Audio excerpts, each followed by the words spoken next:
Hello, Internet. It's time to read the Bible. Reading the March 13th section, beginning with Numbers chapter 19, verse 1, through chapter 20, verse 29.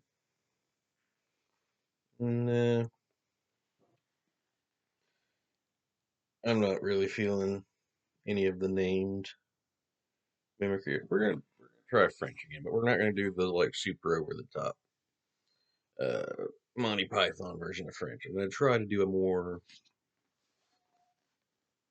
I won't say true, natural French, because I don't know French well enough to do that. But we'll try a softer French. The Lord to Moses and Aaron, here is another of my laws. Tell the people of Israel to bring a red heifer without defect, one that has never been yoked. Give her to Eleazar the priest, and he shall take her outside the camp, and someone shall kill her as he watches. Eleazar shall take some of her blood upon his finger, and sprinkle it 7 times toward the front of the tabernacle. Then someone shall burn the heifer and watch as he watches her hide, meat, blood, and dung. Eleazar shall take cedar wood and hyssop branches and scarlet thread, and throw them into the burning pile. Then he must wash his clothes and bathe, and afterwards return to the camp, and be ceremonially defiled until the evening. And the one who burns the animal must wash his clothes and bathe, and he too shall be defiled until evening. Then someone who is not ceremonially defiled shall gather up the ashes of the heifer and place them in some purified place outside the camp. They shall be kept for the people of Israel as a source of water for the purification ceremonies, for removal of sin. And the one who gathers up the ashes of the heifer will wash his clothes and be defiled until evening, as this is a permanent law for the benefit of the people of Israel, and any foreigners are living among them. Anyone who touches a dead human body shall be defiled for 7 days, and must purify himself the 3rd and 7th days with water. Run through ashes of the red heifer. Then he will be purified. But if he does not do this on the 3rd day, he will continue to be defiled even after the 7th day. Anyone who touches a dead person and does not purify himself in the manner specified has defiled the tabernacle of the Lord, and shall be excommunicated from Israel. The cleansing water was not sprinkled upon him, so the defilement continues. When a man dies in a tent, these are various regulations. Everyone who enters the tent and those who are in it at the time shall be defiled 7 days. Any container in the tent without a lid over it is defiled.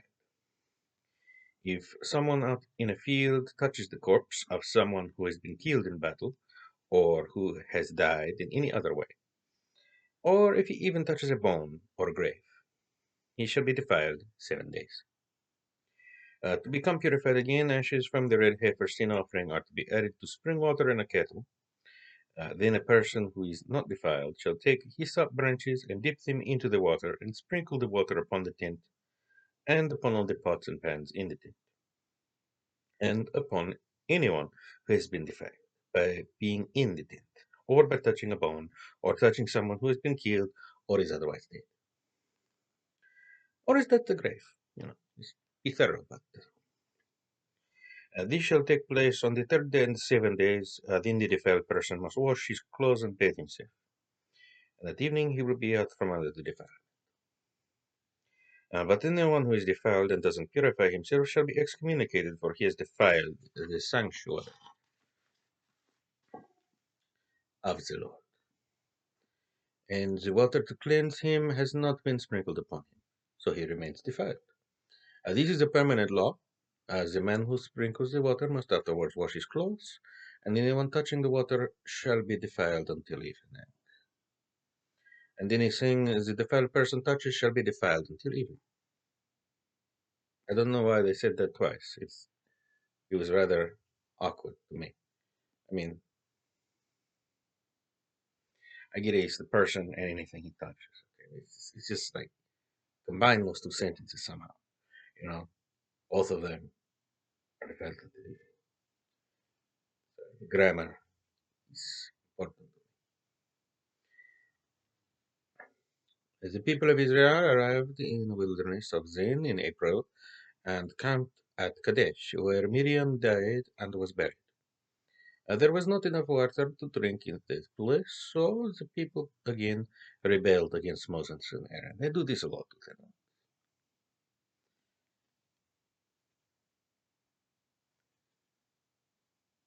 Never mind. I was going to say something. We will just read. Great Mountfort, and they held a protest meeting. Would that we too had died with our dear brothers the Lord killed, they shouted at Moses. You have deliberately brought us into this wilderness to get rid of us, along with our flocks and herds. And why did you ever make us leave Egypt and bring us here to this evil place? Where is the fertile land of wonderful crops, the figs, vines, pomegranates you told us of? Why, there isn't even water enough to drink.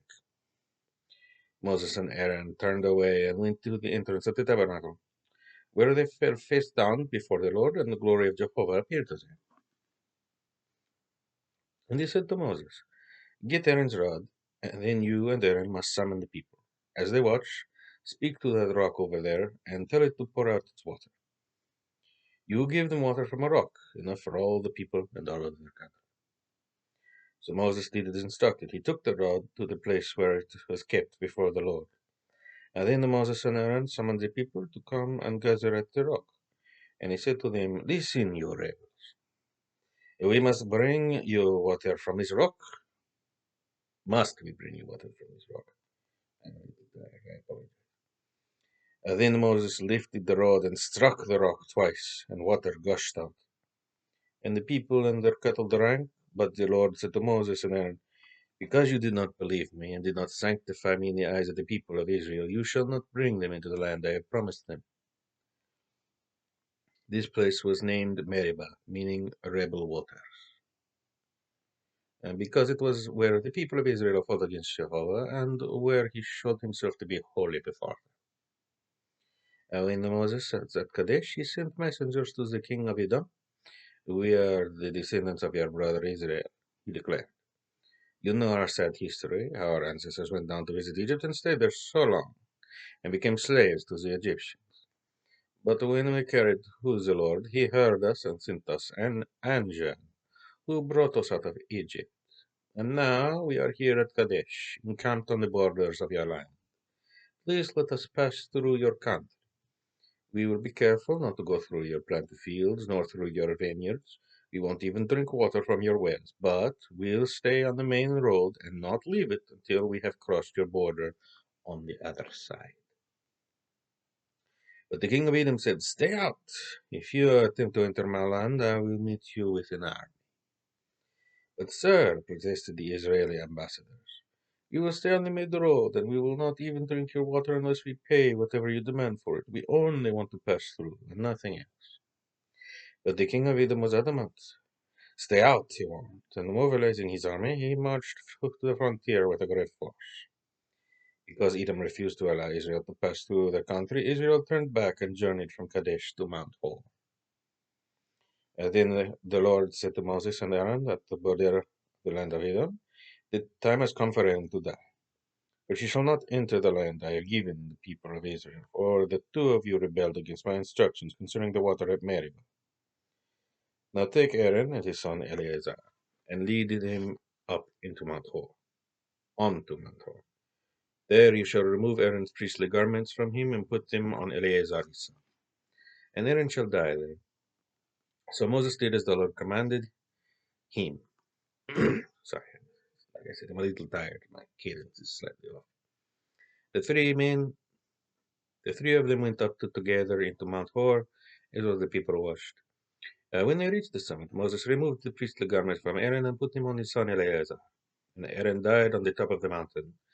Moses and Eleazar returned, and when the people were informed of Aaron's death, they mourned him for 30 days. Ah, such is life.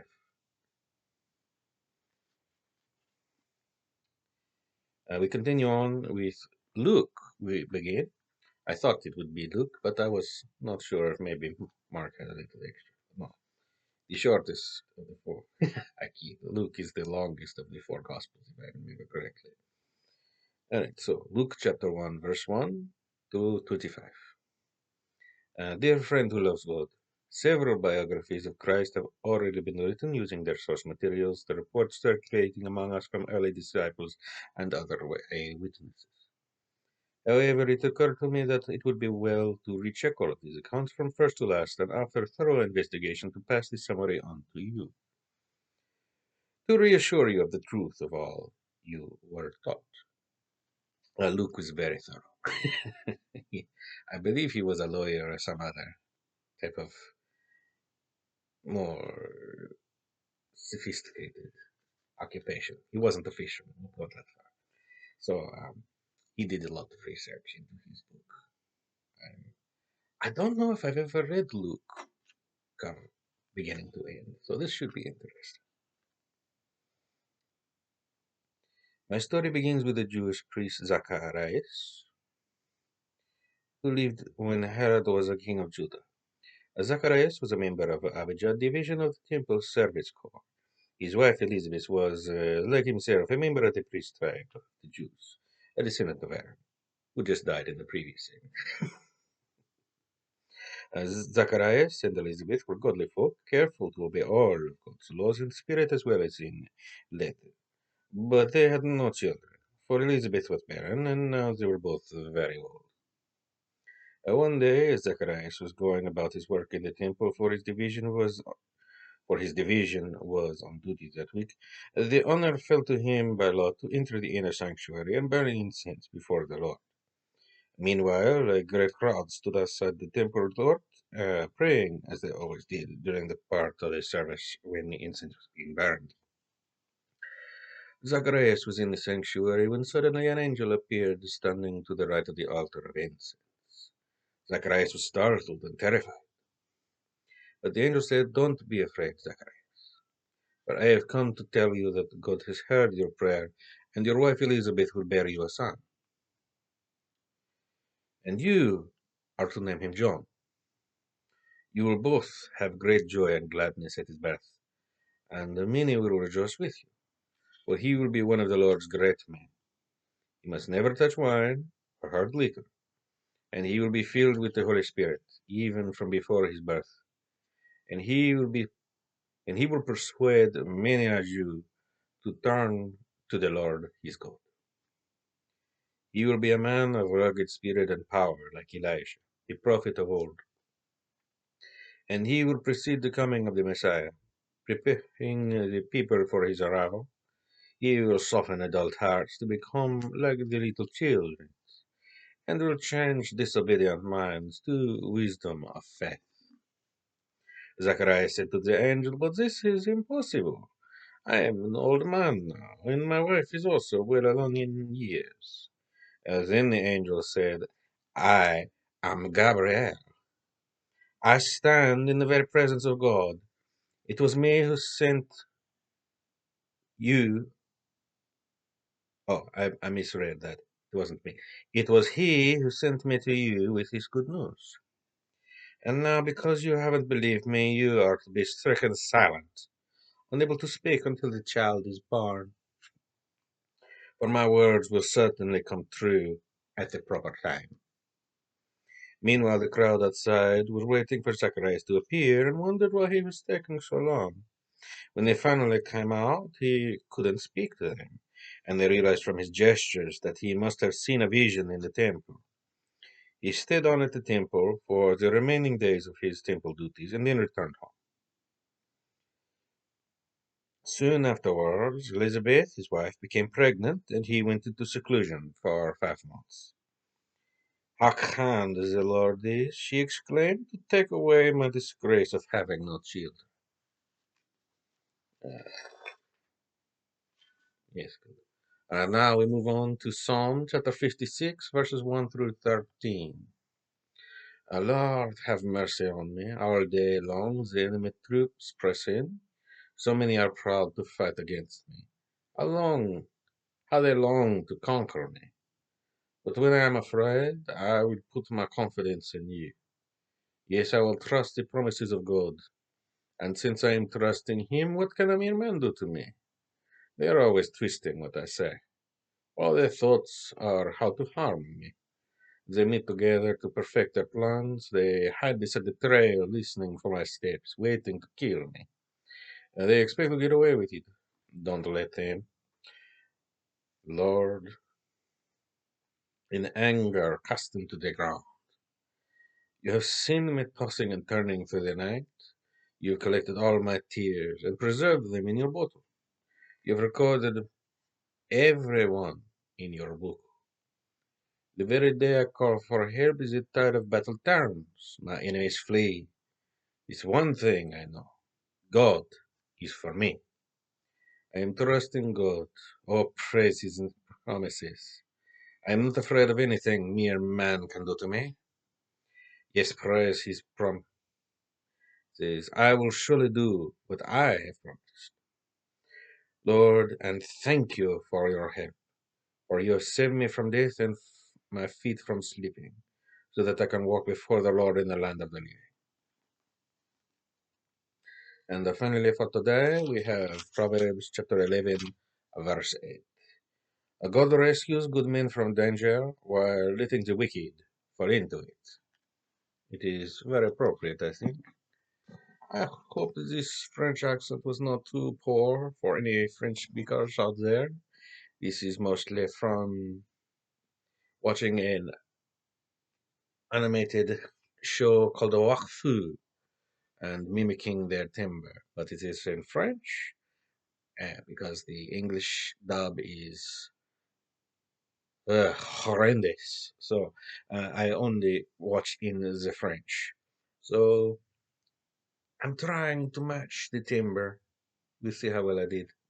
I think it actually went pretty well. So I hope you like it. I've rambled on now, as I've said already. I'm fairly tired.